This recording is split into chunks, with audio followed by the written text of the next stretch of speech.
윤석열 대통령께서도 시진핑 총서기에게 축전 보내실 준비 같은 거 하고 계시는 거예요? 시진핑 주석에게 이번에는 시진핑 주석이 답방할 차례다라고 명백히 이야기할 그런 계획 같은 거 있을까요? 이번에는 시 주석이 답방할 차례라는 거를 윤석열 대통령께서 명명백백하게 리마인드 해줬으면 좋겠다라는 의견을 드리고요. 시진핑 주석의 3연임과 연결되어 있는 이런 새로운 전략인지 또 구체적으로 어떤 내용을 담고 있는지 간단히 설명해 주면 감사하겠습니다. 다음 태영호 의원님 질의해 주십시오. 예, 박진 장관님께 중국 공산당 20차 대회 이후 중국에서 시진핑 집권 3기가 시작된 것과 관련해서 향후 윤석열 정부의 대중국 정책에 대해서 좀 질의하겠습니다. 지금 현재 대부분 전문가들은 이번 중국 공산당 당대회 결과에 대해서 평가하는 걸 보면 향후 대한민국의 외교가 새로운 그런 도전에 이제 직면하게 됐다. 특히 북한과 중국 사이의 혈맹 관계가 더욱 강화돼서 북한의 비핵화는 더욱 어렵게 되었다라는 전망이 지금 우세합니다. 지금 요 며칠 동안 이제 김정은의 분위기를 보면 완전히 로또 맞은 기분입니다. 지금 시진핑이 3기 연임이 확정되자마자 미리 축전을 준비하고 있다가 즉시에 축전을 보냈고 이 중국 당대를 앞두고 북한과 중국 사이에 축전만 3번이 서로 갔습니다. 이게 지난 시기 북한과 중국 사이에 전례 없던 이런 일이거든요. 많은 전문가들은 20차 당대회 기간에 김정은이가 도발을 하지 않고 자제할 것이다. 이런 전망을 내놓았지만 김정은은 오히려 더 보란듯이 중국 공산당 대회를 앞두고 북한 전술핵 운용 부대 훈련도 하고 이런 지금 분위기입니다. 그래서 향후 윤석열 정부의 대중국 정책이 매우 힘들고 또 그러면서도 불구하고 우리에는 새로운 도전과 기회가 될 것이다. 이렇게 생각하는데 제가 좀 구체적인 여러 가지 실무 현재 사항들에서 좀 질의하겠습니다. 우리가 김정은하고 시진핑에게 축전 보내는 문제에서 뭐 경쟁할 필요는 없지만 혹시 윤석열 대통령께서도 시진핑 총서기에게 축전 보내실 준비 같은 거 하고 계시는 거예요?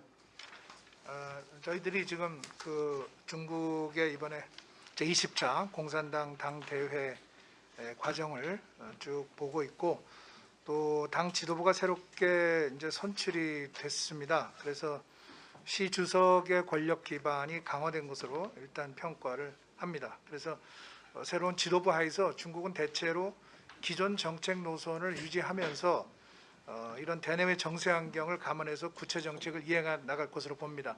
지금 질문하신 그 축전 문제를 포함해서 관련 사항들을 지금 신중하게 검토 중입니다. 네, 이제 다음 달부터 인도네시아에서 주요 20개국 정상회의가 있죠. 그다음에 맞습니다. 태국에서는 아페크 회의가 있는데 중국의 시진핑 주석이 이 정상 다자무대에 오는가요?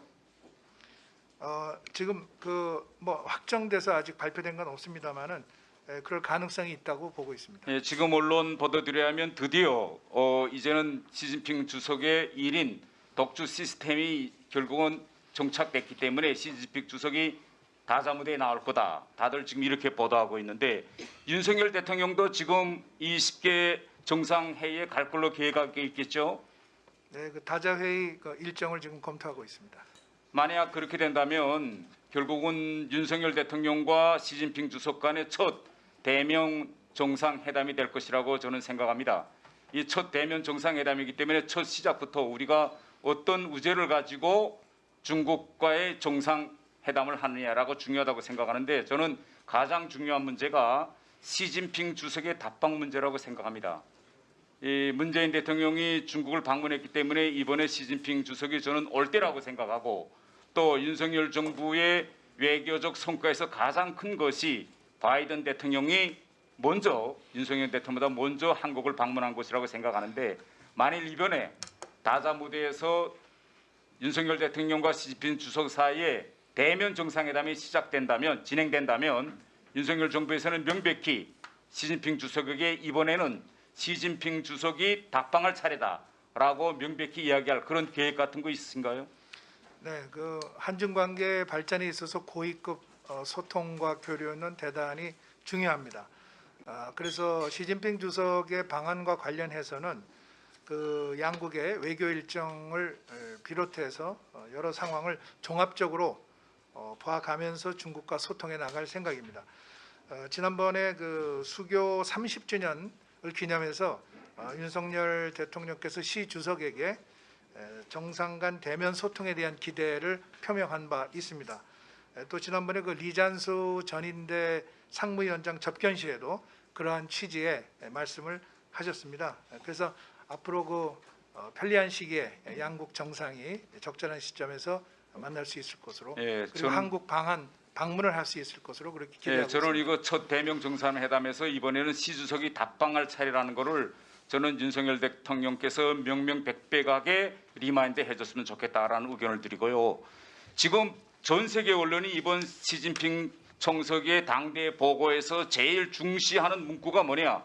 대만 통일 전쟁을 배제하지 않는다는 점을 분명히 한 겁니다.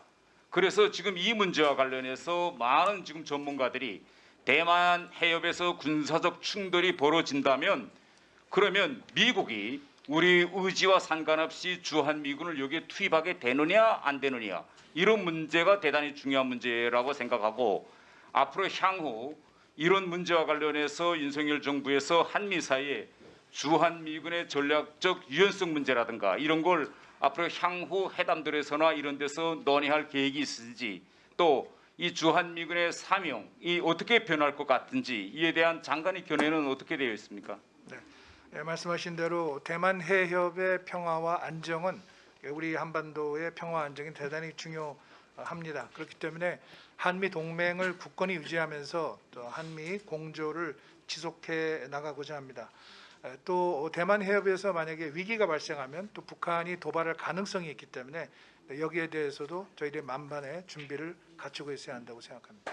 장관님의 말씀을 들어보면 이 주한미군 이 만약 대만 해협에서의 군사적 충돌 시에 주한미군의 한반도 전쟁 억제 기능 여기에선 큰 변화가 없다. 이 점을 강조하신 거라고 저는 네. 생각되고 맞습니다. 마지막으로 제가 질문할 건 이겁니다. 지금 앞으로 향후 이 중국과 미국 사이에 이 첨단 분야에서의 이 대결점이 더욱 첨예해야 될 것 같고 지금 미국의 이러한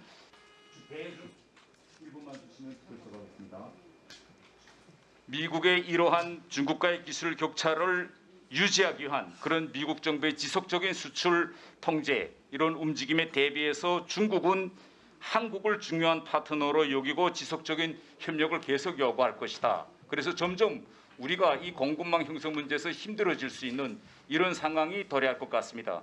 이와 관련해서 최근 보도 보니까 외교부에서 시진핑 주석의 3연임 시대가 열린 것과 관련해서 새로운 인도 태평양 전략을 수립하고 있다. 이런 보도들이 나오고 있는데 혹시 지금 현재 준비하고 있는 인도 태평양 전략 이것이 결국은 시진핑 주석의 3연임과 연결되어 있는 이런 새로운 우리의 전략인지 또 구체적으로 어떤 내용을 담고 있는지 간단히 설명해 주시면 감사하겠습니다. 네, 우리는 인도 태평양 지역의 핵심 국가입니다. 그래서 이 지역의 현안 해결을 위해서 미래 질서 형성에 책임을 지고 있는 나라라고 생각을 합니다.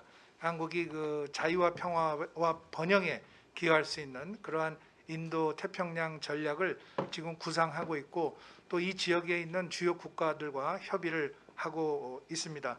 중국은 이번에 제20차 당 대회를 거치면서 또 새로운 외교 정책을 앞으로 이제 내놓을 텐데 그것을 예의주시하면서 우리 인도 태평양 구상이 우리 한국의 외교 기조에 맞게 이루어지도록 노력을 할 생각입니다.